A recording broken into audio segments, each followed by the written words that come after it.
Hello students, all of you welcome to your educational channel Pankaj Science World. Students, we are studying the chapter life processes in living organism. In that chapter we had studying about the coordination in human being, and today we have to study about the function of neuron और nerve cells. तो पिछले video में हमने coordination in human being के बारे में start किया था, जिसमें हमने न्यूरॉन यानी कि nerve cell, that is the structural and functional unit of nervous system is called as neuron और नर्व सेल। तो इस नर्व सेल का स्ट्रक्चर हमने देखा था, तो आज उसका फंक्शन हम देखेंगे, हाउ द न्यूरॉन और nerve cell works in our body. हमारे बॉडी में इसका वर्क कैसे होता है, इसके बारे में पूरी जानकारी आपको इस वीडियो में दी जाएगी। Therefore watch this video completely, don't forget to subscribe my channel and like and share the video. तो शुरू करते हैं आज का टॉपिक, फंक्शन ऑफ न्यूरॉन और नर्व सेल। नर्व सेल का हमने स्ट्रक्चर पढ़ा था। This part is called as dendrites. इसे हम क्या कहते हैं? डेंड्राइट्स कहा जाता है। Dendrites, dendrites this is called as cell body. ये पार्ट जो है ये सेल बॉडी का है। This is called as axon and these are the axon terminals. We know that this nerve cells plays an important role to conduct the impulses in the form of electrochemical signals or electric impulses are transmitted from one place to another place। तो nerve cells क्या करते हैं बच्चों? Information जो है हमारे body से यानी कि नर्वस सिस्टम से हमारे इफेक्टर ऑर्गन जो है मसल्स, उस तक इंफॉर्मेशन कैरी करने का काम करते हैं। तो इंफॉर्मेशन जो है वो इलेक्ट्रिक इंपल्स के माध्यम से ट्रांसमिट होती है। एक जगह से दूसरे जगह तक इंफॉर्मेशन कैरी करने का काम ये न्यूरॉन और नर्व सेल्स करती है। अब ये दो न्यूरॉन के बीच में इंफॉर्मेशन कैसे ट्रांसमिट होती है इसके बारे में हम पढ़ेंगे। The all the information about the surrounding is collected by the ends और the dendrites of the neuron और नर्व सेल। तो नर्व सेल के जो डेंड्राइट्स होते हैं, तो डेंड्राइट्स पार्ट क्या करते हैं? जो भी इंफॉर्मेशन उसे कन्वे करनी है वो इंफॉर्मेशन वो कलेक्ट करती है। When it collects the information there occurs the chemical processes it has been start at the ends of this dendrites and as a result of this chemical processes the electric impulses are generated at the dendrite. जब information यहाँ पे gather होती है यानी कि information में carry करना होती है, तो जो इंफॉर्मेशन यहाँ तक पहुँचती है, इसे कलेक्ट करने का काम करते हैं, वो उस दौरान यहाँ पे कुछ केमिकल रिएक्शन होती है, और जिस केमिकल रिएक्शन की वजह से इलेक्ट्रिकल इंपल्सेस यहाँ पे जनरेट होती है। और जो इलेक्ट्रिकल इंपल्सेस जनरेट होते हैं from the dendrites, this electrical impulses are pass to the cell body and from cell body this information or the impulses are conduct to the axon and from axon it reaches to the ends of the axon, that is called as axon terminal। तो impulses जहाँ पे dendrites में तैयार हुए हैं, dendrite से फिर cell body में आते हैं, सेल बॉडी से फिर यहाँ पे देखिए, यहाँ पे सेल बॉडी में, और सेल बॉडी से फिर एक्सॉन्स में, और एक्सॉन्स से फिर एक्सॉन टर्मिनल तक। When this information reach to the axon terminal, then these electrical impulses stimulate this nerve cell to secrete the certain chemicals। अब जब इंफॉर्मेशन यहाँ पे आई है, यहाँ पे एंड्स तक यहाँ पे इंफॉर्मेशन आई है, तो इंफॉर्मेशन आने के बाद इस इलेक्ट्रिकल इंपल्स की वजह से ये नर्व सेल स्टिमुलेट होती है, और जिस स्टिमुलेशन की वजह से यहाँ पे कुछ केमिकल सीक्रेट होता है। एंड दिस टू न्यूरॉन्स, अब ये दो न्यूरॉन्स एक दूसरे से कनेक्ट है, but they are not actually jointed. जैसे दो वायर एक दूसरे से हम ज्वाइन करते वैसे ज्वाइंट नहीं होते। There is a gap between the axon terminal of one neuron and dendrites of another neuron. ये डेंड्राइट्स है, यानी कि एक न्यूरॉन के एक्सॉन टर्मिनल और दूसरे न्यूरॉन के डेंड्राइट्स, ये दोनों एक दूसरे से कनेक्ट होते हैं, लेकिन एक दूसरे से एकदम जुड़े हुए नहीं होते हैं अपने इलेक्ट्रिक वायर की तरह। तो इनके बीच में एक गैप होती है, इस gap is called as synapse. तो इस गैप को क्या कहते हैं? सिनेप्स। और इस सिनेप्स के थ्रू ही इंफॉर्मेशन और इलेक्ट्रिक इंपल्सेस, जो भी इंफॉर्मेशन है, इस गैप से ही दूसरे न्यूरॉन तक पहुंचती है। तो कैसे पहुंचती है? तो यहाँ पे एक्सॉन टर्मिनल तक इंफॉर्मेशन जब पहुंचती है तो it's get stimulated and it secrets the certain chemicals, and when this chemical is secreted in this gap, and due to this chemical, these dendrites, ends of the dendrites of another neuron, it gets stimulates, and due to this stimulation the same electric impulse is generated in the dendrites, and from that dendrites it is transmitted to cell body, axon and further on. तो इसे हमने पढ़ा है। तो यहाँ पे electrical signals जो है कैसे ट्रांसमिट होते हैं? यहाँ पे केमिकल सीक्रेट होता है और इस केमिकल की वजह से दूसरे न्यूरॉन्स के डेंड्राइट्स जो है वो स्टिमुलेट होते हैं, जिसकी वजह से उसमें फिर इलेक्ट्रिकल इंपल्स जो है वो तैयार होता है और इस इलेक्ट्रिकल इंपल्स को फिर वो न्यूरॉन जो है या नर्व सेल जो है वो फर्दर उसे कंडक्ट करती है। तो इस तरह से information is transmitted from one neuron to another neuron through this synapse. तो यहाँ पे केमिकल ये एक दूसरे से कनेक्ट क्यों नहीं है? क्वेश्चन भी हमारे माइंड में आता है, क्योंकि इट इज नॉट कनेक्टेड। अब इंफॉर्मेशन जो ट्रांसमिट होती है वो नर्व सेल में कैसे ट्रांसमिट होती है? इट इज वन वे, यानी कि एक न्यूरॉन के डेंड्राइट से दूसरे न्यूरॉन के डेंड्राइट तक, ऐसा नहीं इस न्यूरॉन से इस न्यूरॉन तक, ऐसे नहीं आती है।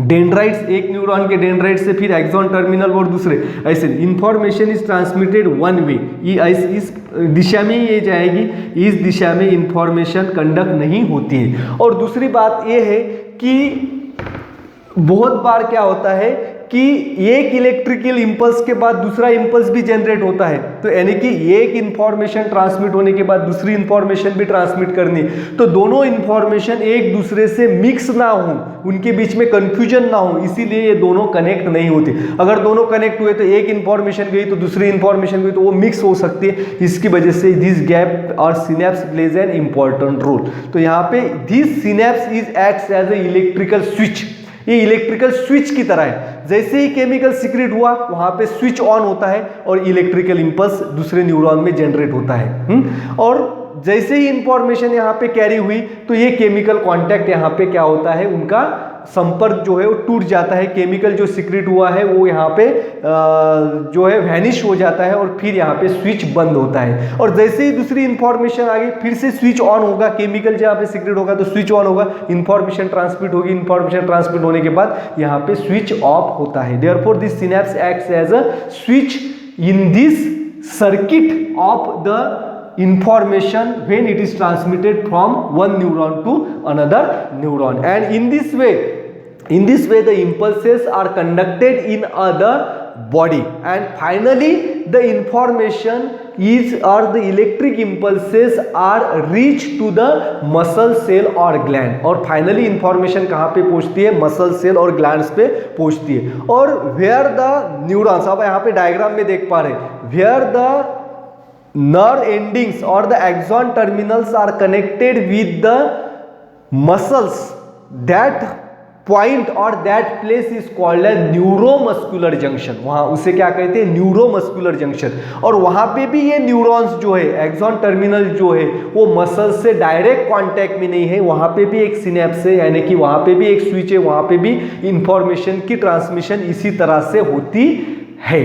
तो when the information reaches to the muscles or impulses reaches to the muscles get stimulated and there occurs the contraction of muscles which brings about the essential movement। तो हमारे बॉडी में कुछ मूवमेंट करने, फॉर एग्जांपल्स अगर मेरे हाथ में मच्छर बैठा है तो उसका सेंसेशन जो है वो सेंस ऑर्गन जो है नर्वस सिस्टम तक पहुंचा देता है। सेंस ऑर्गन इट ट्रांसमिट्स और gather the information from the surrounding environment and it transmits to our nervous system, और नर्वस सिस्टम फिर मेरे इस हाथ पे अगर जो है मच्छर बैठा हुआ है तो मेरा ये हाथ यहाँ पे इसको इफेक्ट करना है, इसको काम करना है, तो इस हाथ तक इंफॉर्मेशन कैसे ट्रांसमिट होगी? तो नर्वस सिस्टम से एक नर्व से दूसरे नर्व तक और फिर हाथ के मसल तक ये इंफॉर्मेशन आएगी, और जब हाथ के मसल पे इंफॉर्मेशन आएगी तो वो एक्शन में आ जाएगा। तो therefore the moment, when the action और moment is to be brought, कोई भी एक्शन और मोमेंट अगर हमारे बॉडी में होनी है, व्हेन द एक्शन और moment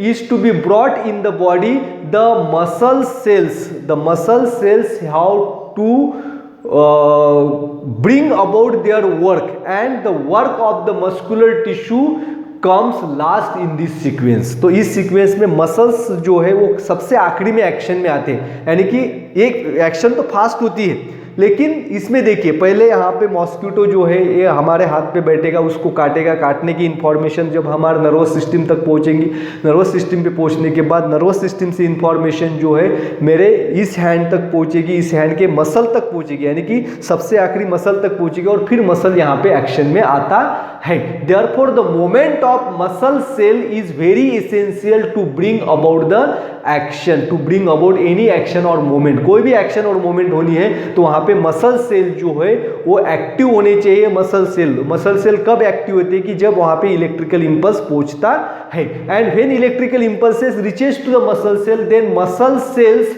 contract to change the shape of cell. Muscle cell contract होता है जिसकी वजह से उसका शेप चेंज होता है, and then the moment occurs at cellular level. तो फिर मोमेंट यहां पे होती है. The muscle cells have the ability to change their shape due to the special type of protein. तो मसल्स के अंदर स्पेशल प्रोटीन्स होते हैं, and this proteins, the main proteins which brings about the action of contraction are called as myosin and actin.